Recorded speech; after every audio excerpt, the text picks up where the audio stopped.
Olá, sou a professora de Química Graziele Lima e vamos dar início na aula de hoje à nossa unidade número 3. Nela nós vamos estudar o átomo de carbono e a química que é voltada para o estudo particular do carbono é a química orgânica. Vejam só, o carbono ele é um elemento tão importante, tanto na química como na vida, como no cotidiano, que existe, foi criado uma química especialmente só para estudar esses compostos de carbono, que são milhares, Nós vamos ver dentre os temas dessas aulas por que o carbono, ele tem essa característica de formar tantos e tantos compostos, certo? E a gente também vai estudar onde a gente pode retirar esses compostos de carbono, que nós utilizamos no nosso dia a dia, como por exemplo, as principais fontes de carbono, de hidrocarbonetos que nós utilizamos estão no carvão, ou estão no petróleo, no gás natural, no carvão, que são recursos não renováveis, o que a gente chama de energias não renováveis, e elas são extremamente importantes no nosso dia a dia, são responsáveis aí pela matriz energética mundial, tá certo? E aí a gente vai ver também sua importância econômica e um assunto aí que vem ganhando grande notoriedade, são as energias limpas ou energias renováveis, que a gente também vai poder estudar nessa unidade, Então, como primeiro tema dessa unidade, nós temos justamente, o assunto é recursos não renováveis, petróleo, gás natural e carvão mineral, Esse é o nosso primeiro assunto. Dos recursos não renováveis que são mais explorados, nós temos o petróleo, o gás natural e o carvão, tendo eles como os mais conhecidos. Eles são as principais fontes de energia da humanidade e também são matérias-primas para a indústria química, tá? Por exemplo, do petróleo a gente consegue, pelo processo de destilação fracionada, nós conseguimos tirar vários outros combustíveis e também várias outras matérias que são utilizadas na indústria e também no nosso dia a dia, certo? Mas, como eu falei para vocês, são recursos e energias não renováveis, tá? E esse assunto está dentro da matriz energética de um país, de uma nação, e inclusive do mundo todo, certo? Mas o que é que seria essa matriz energética, tá? Então, a matriz energética de um país é toda a energia disponível que pode ser transformada e utilizada nas mais diversas atividades. Então, nós temos aí petróleo, gás natural, energia eólica, termoelétricas, hidrelétricas. Então, juntando tudo isso, nós temos a matriz energética de um país, certo? E o consumo de energia no mundo, ele cresce, vai continuar a crescer, porque nós temos também, assim como o aumento de indústrias, nós temos o aumento da população, e quanto maior a população, nós temos o quê? Mais consumo de energia, mais consumo de alimento, mais consumo de recursos da natureza. E aí, e além disso, com o passar do tempo, até mesmo aquelas pessoas que não tinham acesso a energias, elas estão sendo incluídas também, nessa escala de quantidade, de aumento, E apesar disso, com esse crescimento, nós temos o quê? O aumento da emissão de carbono, na atmosfera, justamente pelo uso, dessas fontes de energia não renováveis, A queima desses combustíveis, a queima do petróleo, a queima do gás natural, do carvão, acaba lançando na atmosfera, uma grande emissão de gás carbônico, de monóxido de carbono. E o que é que se faz? Os países eles têm estudado maneiras de trocar esses recursos não renováveis por que a gente chama de energias limpas, energias renováveis, como por exemplo energia eólica, biodiesel, certo? Então, a energia solar. Então os países eles estão se preocupando cada vez mais com essa questão ambiental, certo?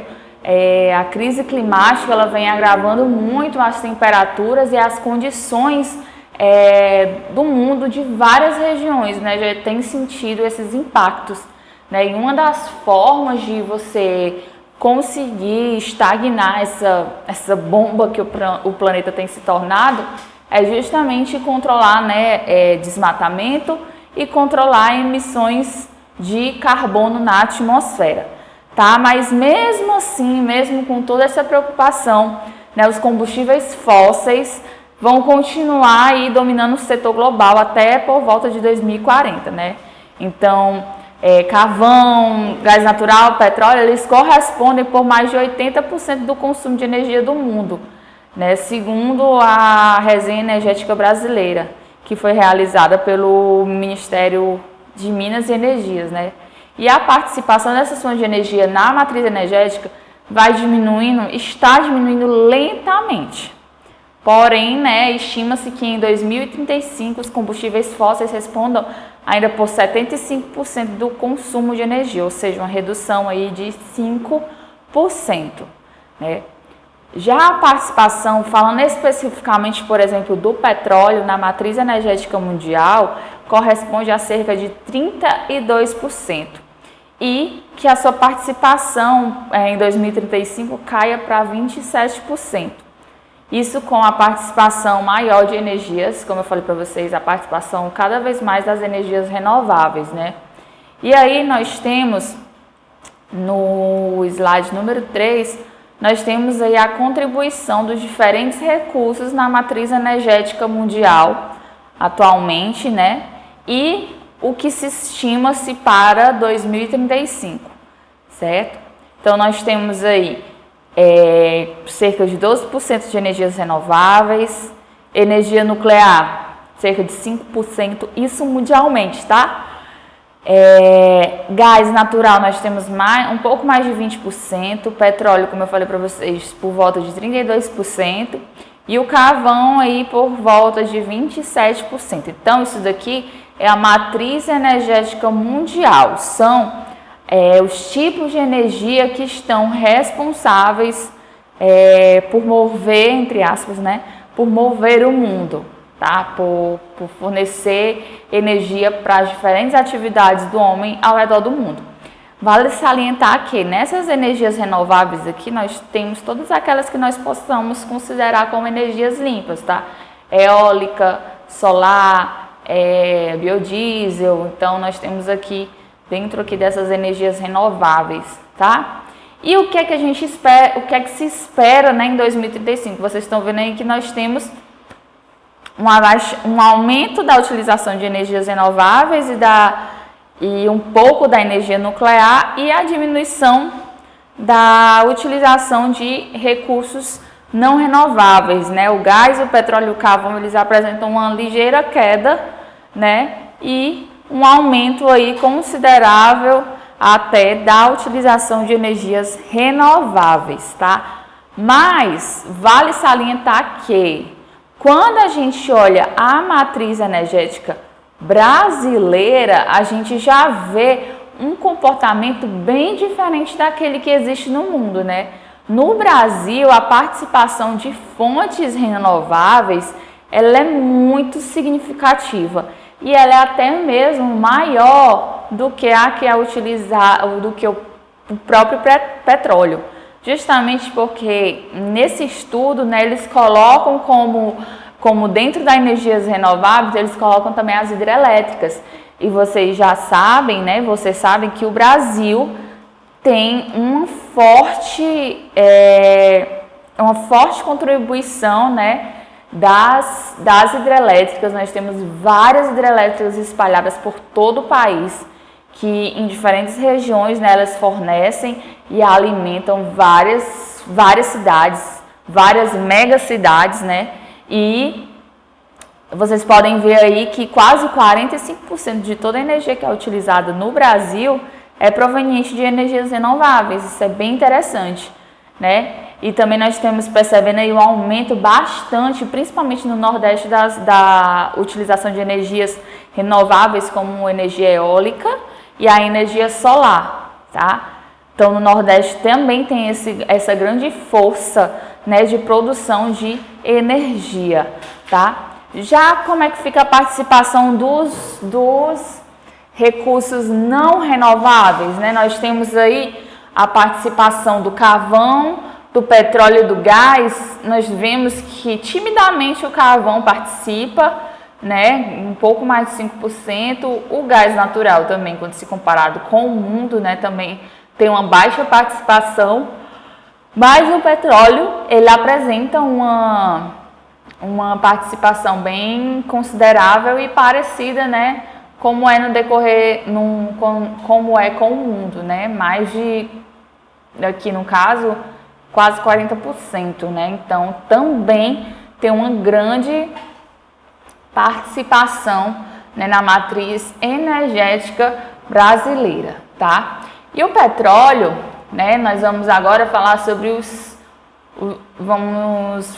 esses três componentes, esses três matérias-primas, né, na nossa matriz energética e também na matriz energética mundial, né? Nós temos o petróleo como um líquido inflamável, oleoso, vale salientar que ele é menos denso que a água e de cor negra, né? Quando se descobriu o petróleo, né, costumava-se chamar ele de ouro negro, né? Justamente por a sua cor escura, né? Sua cor negra, sua cor bem preta, né? Então é um líquido bastante inflamável, né? De aspecto bem oleoso e vale salientar que menos denso que a água, né? E é constituído principalmente por uma mistura de vários hidrocarbonetos. O que seriam esses hidrocarbonetos? Como o próprio nome diz, hidro vem de hidrogênio e carbonetos vem de carbono, ou seja, compostos que são feitos, né, formados apenas de átomos de carbono e hidrogênio. É o que a gente chama de hidrocarbonetos, né? Então, o petróleo ele é praticamente constituído por esses compostos de carbono e hidrogênio, tá? Os hidrocarbonetos. E aí, como surgiu, né? Como é que é formado o petróleo, né? O petróleo, ele começou a ser formado, né, há milhões de anos atrás, tá? E dentre as várias teorias que explicam a formação do petróleo, a mais aceita é que ele foi formado pela decomposição de restos de organismos que formavam os plânctons da água doce e da água salgada, certo? Ou seja, restos de animais pré-históricos, né? E aí, esses organismos, ao morrer, eles acabavam se acumulando no fundo dos lagos e dos mares, né? Durante milhões e milhões de anos. Vocês sabem que essas regiões que estão no fundo dos oceanos, né? Eles estão sujeitos a pressões altíssimas, né? E cada vez mais sedimentos, camadas de sedimento com o passar dos anos, das eras, iam se depositando sobre esses organismos, né? E aí, essas condições de altas pressões, o movimento da própria crosta terrestre, né? Temperaturas elevadas, ausência de ar e a ação dos micro-organismos de decomposição, né? Os micro-organismos decompositores, eles geraram o petróleo, né? Então, esse petróleo que foi formado nessas regiões acabou migrando, né, pela crosta terrestre e alguns casos específicos, né? Em alguns casos ele acabou forando a superfície. O que permitiu que até mesmo antigas civilizações, né, já utilizassem, né, ou seja, ele não foi descoberto por civilizações recentes, né, desde antigamente, né, civilizações bem antigas já é documentado que o petróleo ele era utilizado, principalmente quando se utilizava para fixar grandes blocos ou para se proteger embarcações. Eu utilizava como um remédio também, né, e para calafetar barcos, né, ou seja, para impermeabilizar os barcos, né. E aí, se vocês olharem no slide número 6, vocês vão ver aí, né, por exemplo, um esquema de como é um reservatório de petróleo, né. E vale salientar que onde tem petróleo tem gás natural, como a gente fala, né. Porque quando você vai fazer a extração do petróleo, né, a primeira, como a gente diz, a primeira rajada que sai é a do gás natural para depois vir o petróleo, ou seja, o gás natural ele acaba ficando aprisionado acima do petróleo, tá? Então vocês estão vendo aí, ó, nós temos o petróleo e aí nós temos o gás natural que ele está aprisionado juntamente, né, com o petróleo. E aí vocês podem observar nessas jazidas, né? Ao contrário do que muitos se pensam, as jazidas, né, eles não são lagos subterrâneos. O petróleo está localizado entre os grãos que formam as rochas como água esponja, certo? Em geral, uma jazida encontra-se água salgada e sobre ela o petróleo. E sobre o petróleo, o gás natural, como eu falei para vocês, né? Então, o local onde fica armazenado o petróleo é o que a gente chama de jazida, né? Então, esse é o nome que a gente dá para regiões, para locais onde nós podemos encontrar petróleo. E a localização e a extração do petróleo exige um grande estudo, certo? Principalmente dessas regiões por geógrafos, né? Estudar o tipo de rocha ali naquele local, a quantidade de petróleo, será que vale a pena perfurar aquela região? Quantos barris aquela região ela pode fornecer, né, para a empresa? E fora o investimento, né? Não é um investimento barato você conseguir trabalhar com extração, né, de petróleo e gás natural, né? E como é que o petróleo ele pode ser obtido, né? Na extração desse recurso, caso a quantidade de gás natural existente seja grande o suficiente, a própria pressão do gás ele faz com que o petróleo ele suba à superfície, né? Mas isso precisa de uma grande quantidade de gás. Quando não há gás suficiente ou a pressão ela acaba diminuindo, é necessário bombear, né? Fazer o bombeamento do petróleo daquela região para poder retirá-lo. De todo o petróleo existente em um poço, cerca de 50% é retirado. O restante acaba ficando retido na jazida, porque essa jazida ela é parecida com uma esponja, certo? Então, acaba que existe uma parte que não consegue ser retirada, né? Sem que seja gasto uma grande quantidade, assim, mais ainda de dinheiro, né? Então, apenas 50%, né, cerca em torno de 50% é retirado de um poço de petróleo, né? O petróleo, esses poços, eles podem ser tanto encontrados em terra, né, na área continental, ou no mar, né, nos oceanos. E esses processos, né, por exemplo, no Brasil, existe uma região que ficou bastante famosa, né, por estudos feitos pela Petrobras, né, que é a região do pré-sal. Se vocês verem aí no slide número 7, nós temos o exemplo, né, de como era, né, como foi descoberto a região do pré-sal e onde esse petróleo se encontrava. Então, nós tínhamos aí toda a região, né, do oceano, e aí nós tínhamos uma camada que se chamava camada pós-sal, e aí nós tínhamos uma camada de sal e a camada pré-sal. E aí, nessa camada pré-sal, cerca de 5.500 metros abaixo, né, do nível do oceano, é que podia se encontrar, né, petróleo. Então, imagina só os estudos, né, que precisaram ser feitos para que pudessem, então, descobrir esse petróleo e retirar, né, esse petróleo dessa região. É uma região de marítima, né, ou seja, precisava daqueles barcos também, além das plataformas, né, também tem os barcos que também conseguem se retirar petróleo, né, então precisava de toda uma logística envolvida e dinheiro e investimentos envolvidos na retirada desse recurso, né, e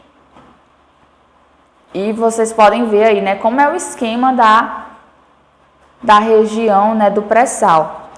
O pré-sal, ele acabou ficando bastante conhecido, né, no mundo todo, né, essa região podendo tornar o Brasil como um dos principais produtores, né, extratores de petróleo, né, e justamente nessa região salina que ficou, por incrível que pareça, nessa região salina que ficou depositado o petróleo. Então, a exploração de petróleo nas águas da plataforma continental envolve tecnologias arriscadas e elas são também de grande risco, já que o controle das operações deve ser rígido para que evitem acidentes e vazamentos de substâncias no mar. Então, além da preocupação, além do investimento com a própria extração, também existe o investimento na segurança. Tanto na segurança dos operadores, né, que ali trabalham, as pessoas que a gente diz, as pessoas que trabalham embarcadas, né, tanto dessas pessoas que trabalham ali naquelas plataformas, também como, né, toda aquela região ali ao redor das plataformas marítimas, né, porque tem que ter cuidado, o máximo cuidado com segurança, justamente para não ocorrer, né, acidente nem vazamento dessas substâncias ao mar, porque óleo vazado em regiões oceânicas ou em qualquer outra região, né, causa um grande impacto ambiental para aquele ecossistema ali daquela região, tá? Então, tem esse lado, né, apesar de o petróleo ser uma das principais energias, também tem, né, o lado de o gasto econômico, né, para os países conseguirem, né, explorar essa riqueza, né? E uma vez que esse petróleo é retirado, ele é armazenado e ele é distribuído por meio de oleodutos, né, que são canos de grande espessura, né, que são canalizações, que a gente chama de canalizações especiais, ou até mesmo levados para outros lugares através de navios e terminais marinhos, que vão até as refinarias, porque esse petróleo que é retirado, né, a gente chama de petróleo bruto. E esse petróleo ele precisa ser refinado, né? O que seria refinado?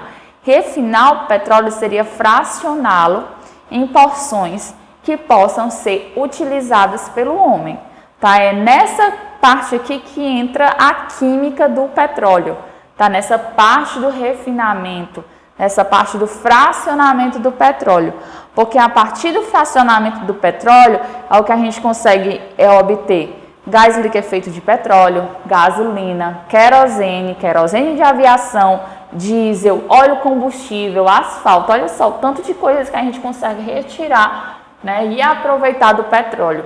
Então, o petróleo, quando ele chega na refinaria, né, que ele vai para as torres de destilação, você consegue se aproveitar praticamente 100% daquele petróleo que ali chegou, tá? E aí, como a gente já viu no início dessa aula, nós sabemos que o petróleo ele é uma mistura de diferentes hidrocarbonetos, que são formados justamente por hidrogênio e carbono. Esses hidrocarbonetos, eles são moléculas pouco polares. A gente já viu isso em unidades anteriores, né? O que é polar, né?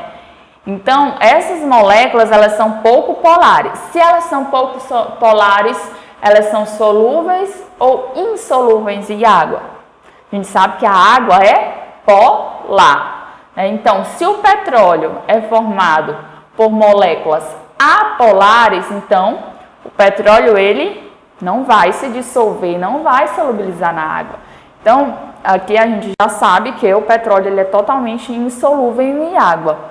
Embora tenha sido utilizado antigamente, né, para permeabilizar os barcos, né, até como remédio, o petróleo atualmente é separado em frações e para diferentes fins, né? Hoje o petróleo é realmente utilizado como fonte energética, tá? Então, essa separação das frações ela é feita justamente nas refinarias e ela é feita por um processo que a gente chama de destilação fracionada. Isso também a gente já viu lá no volume 1, né? A gente estudou sobre esse processo de destilação fracionada. Então, aqui, né, a gente aplica esse processo de separação, tá? Para isso, né, nós vamos ter as torres de destilação. Se vocês olharem aí no slide número 8, nós temos o exemplo de uma torre de destilação. Vocês podem ver que ela realmente é bem grande. E aí, em cada parte dessa torre aqui, nós vamos ter, né, um ponto de ebulição específico, né, onde nós vamos ter também um hidrocarboneto, né, um conjunto de hidrocarbonetos que vai sair em cada saída da torre de destilação. Então, como é que esse processo ele vai acontecer? Né? Então, para que isso aconteça, o petróleo é aquecido e bombeado para a base dessa coluna, tá? Então, nessa região abaixo, onde vocês estão vendo a base da torre, vocês estão vendo a caldeira, desculpa, vocês estão vendo a caldeira. Nessa caldeira acontece justamente o processo de aquecimento desse petróleo cru. Então, olha aí, ó, outra região, né, outro local onde precisa ter muito cuidado com segurança, né, caldeiras, né, porque se trabalha com vapor de água, pressão, aquecimento, então são locais da indústria onde a gente precisa ter muito cuidado. E ainda mais um composto inflamável como o petróleo, então precisa ter uma regularização aqui muito forte. Então nós temos aqui, ó, o petróleo cru adentrando a caldeira, e aí dessa caldeira ele sai aquecido e vai para a base da coluna de fracionamento, certo? E aí, a partir desse momento, nós vamos ter que as frações mais voláteis, lembra que a gente também discutiu já na unidade número 1 desse volume, nós falamos sobre volatilidade, né? O que é um composto volátil? É aquele que apresenta menor temperatura de ebulição, né? Esses compostos que apresentam menor temperatura de ebulição, eles são recolhidos nas regiões mais altas da coluna, certo? E os compostos que são menos voláteis, ou seja, apresentam maior temperatura de ebulição, eles ficam retidos ali na parte inferior da coluna, certo? Então, se vocês olharem aí a nossa coluna de fracionamento, o que é que a gente tem na parte ali em azul, lá em cima? Nós temos os gases C1A-C4. Aqui, então, nós temos os gases, por exemplo, C1A-C4, nós temos metano, etano, propano e butano. O propano e o butano são os principais gases utilizados no gás de cozinha que a gente utiliza na nossa casa, certo? E aí, se a gente for olhar lá para a parte de baixo na nossa torre de fracionamento, a parte em vermelho, nós temos aí compostos carbônicos que a gente tem de mais de 20 átomos de carbono, né? Enquanto lá em cima nós temos de 1 a 4 átomos de carbono, lá embaixo nós temos quantos? Mais de 20, né? Então, são utilizados como combustíveis para barcos e indústrias, são utilizados como asfalto, certo? Então, esses resíduos aqui também, essa parte aqui de baixo da torre de fracionamento, ela também é utilizada. Então, se vocês verem aí, ó, em cada etapa da torre, né, nós temos diferentes pontos de ebulições. E para cada etapa, se tem diferentes pontos de ebulições e nós temos uma substância pura, né, aí nós vamos ter saídas de diferentes átomos de carbono, os mais leves em cima e os mais pesados e mais densos lá embaixo da torre, certo? Então, na parte lá de cima, nós temos frações com densidade, peso molecular e de ebulição menores, como, por exemplo, que eu falei para vocês, metano, etano, propano e butano. Nós temos o nafta, a gasolina, que é C8, né? Nós temos o querosene, que é por volta de C10. Na parte do meio, né, ali da coluna de fracionamento, tem o querosene, o diesel, os óleos lubrificantes. E na parte lá do final, como a gente falou, nós temos o asfalto e combustível para barcos e indústrias, né? Então, vocês podem observar que essas frações, elas são misturas e sua composição é apresentada em cada nível da coluna, né, pelo número de átomos de carbono do hidrocarboneto, certo? Então, essas torres de fracionamento, elas são divididas justamente por esses pontos de ebulições diferentes e característicos para cada hidrocarboneto, certo? Então, é assim que funciona as torres de destilação das refinarias. Então, o petróleo, além de fonte de energia, ele também é matéria-prima, principalmente nas indústrias de plástico, borracha, tinta, verniz, certo? Principalmente nas indústrias de plástico, né? O petróleo também ele é bastante utilizado. Ou seja, vocês podem ver a versatilidade, né, do petróleo, tanto nas indústrias, né, de borracha, tinta, verniz, plástico, como também como matriz energética. Então, vocês podem ver que esse recurso não renovável, ele ainda é muito utilizado e todos os países ainda são muito dependentes das suas propriedades e características, tá? Falando agora do gás natural, o gás natural, ele é uma mistura também de hidrocarbonetos, sendo que o metano, que é o CH4, ele é o seu principal constituinte, né, componente. Cerca de 70% a 90% dessa mistura de gás natural é de metano. Sua origem é bem semelhante à do petróleo, e como a gente já discutiu, a gente viu que os dois estão lá atrelados, associados, né, e formam um grande depósito juntamente com o petróleo. O gás natural, ele é inodoro e menos denso que o ar. Como combustível, ele é bem menos poluente, né? Porque vocês podem ver que ele é mais formado por metano, né? Já o petróleo ele é formado por carbonos de C1 até mais de C20, né? Ou seja, ele acaba se tornando bem menos poluente, tá? E apresenta um poder calorífico bem elevado.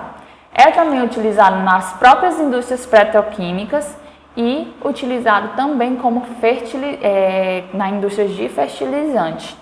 Muitas termoelétricas, elas utilizam o gás natural como na produção de energia, ou seja, utiliza o gás natural como combustível para mover os geradores, né, e produzir energia elétrica, tá? Sendo mais eficiente e menos poluente do que óleo combustível e o carvão, tá? E dos combustíveis fósseis, vale salientar que o gás natural ele é o menos poluente, pois a sua queima produz menos resíduo, né? Como combustível, ele é utilizado na indústria, nos veículos, na cozinha, na produção de energia elétrica. Então, se vocês olharem aí, vocês podem perceber como é o consumo de gás natural, né, na geração de energia elétrica, no setor energético, nos transportes, na indústria, até mesmo nas residências, né? Então, vocês podem ver que ele é mais utilizado nas indústrias e também tem apresentado um aumento na utilização de geração de energia elétrica, tá? E por fim, nós vamos falar do carvão mineral, né? O carvão mineral também é de origem fóssil e pelo processo de decomposição de florestas que foram soterradas e sofreram, né, decomposição com o passar do tempo, é um processo de formação bem semelhante ao do petróleo, mas tem-se que foi, em vez de organismos como plâncton, animais, né, o carvão é de origem de florestas que foram soterradas, tá? E foi o combustível que permitiu que a Revolução Industrial acontecesse, né? Foi o combustível da primeira Revolução Industrial. E ainda é utilizado como fonte de energia até hoje, apesar de ter perdido espaço aí para o petróleo, né? E o processo de formação do carvão pode ser dividido em etapas. Dependendo das condições e do tempo de fossilização, tem-se diferentes tipos de carbono, ou de carvão, desculpa, que pode ser o carvão tufa, o carvão lignito, o carvão hulha e o antracito, que constituem as fases evolutivas do carvão. Tá? O que possui a maior porcentagem de carbono, né, é o carvão antracito. E o que possui a menor quantidade de carbono é o carvão tufa, tá? Então, a gente tem essa divisão de tipos de carvão, tá? E o carvão, ele é um recurso não renovável mais abundante. Ele também pode ser utilizado na obtenção de energia elétrica, na produção do aço, de corantes, fabricação de explosivos, inseticidas, plásticos, medicamentos e fertilizantes. Mas em contrapartida, ele pode ser o mais abundante, porém, ele é o mais poluente. Sua queima é a que gera a maior quantidade de resíduos. Então, por exemplo, quando a gente tem uma combustão incompleta acontecendo num carro, né? Quando a gente observa aquela fumaça preta bem escura, que a gente pode chamar de fuligem, ali é praticamente um tipo de carvão, certo? Então, ele é o mais poluente, que gera uma grande quantidade de resíduos.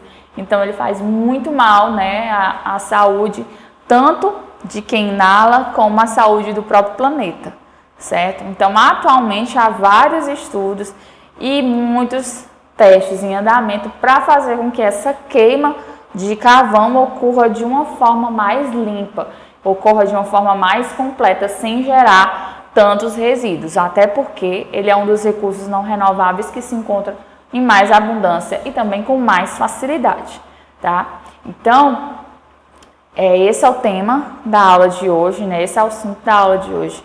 Façam os exercícios, principalmente as questões de desafio desse capítulo são muito interessantes, tá? E nós vamos continuar na próxima aula com os outros temas dessa unidade. Até a próxima!